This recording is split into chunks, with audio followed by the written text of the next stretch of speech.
The success of Star Wars was nowhere near a certainty before the release of the first film. In fact, many of the actors were convinced the movie would be a flop, including Alec Guinness and Harrison Ford. Lucas himself was convinced the film wouldn't make more than $15 million.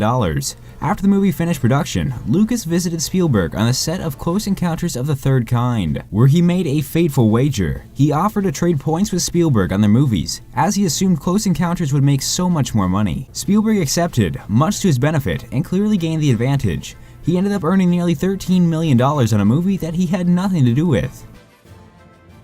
In one of the strangest casting decisions of all time, the part of Yoda was originally to be played by a monkey wearing a mask and carrying a cane. The team even went as far as hiring a trained monkey, but the monkey wouldn't cooperate with a mask. In the end, the job of creating Yoda was given to Jim Henson, who built the animatronic puppet, voiced by Frank Oz, who we know and love today. As badass as Samuel L. Jackson was as Jedi Master Mace Windu in The Phantom Menace, it's hard to say that Tupac wouldn't have been more entertaining to watch. Apparently he went to read with George Lucas at some point before his death in September of '96, where the part was given to Jackson instead.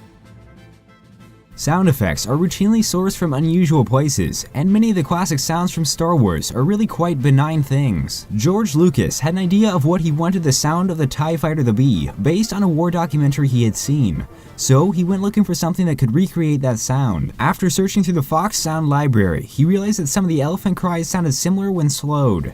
The sound was then mixed with recordings of cars passing in a storm, and a viola. A space engine sound effect was born. Luke Skywalker was going to be named Luke Starkiller. An early draft of the story gave the name Skywalker to a general in the Rebel Alliance that wasn't related to Luke.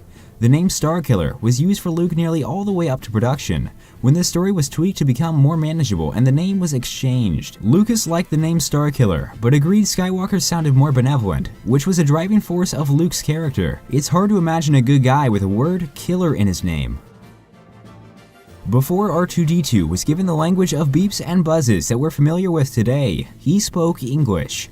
Every time you hear R2 spout off some series of noises, there was an original English line that was to be spoken there instead. Lucas realized the character of R2 was too sarcastic at some points and a bit of a jerk, so he substituted the lines with random beeping sounds.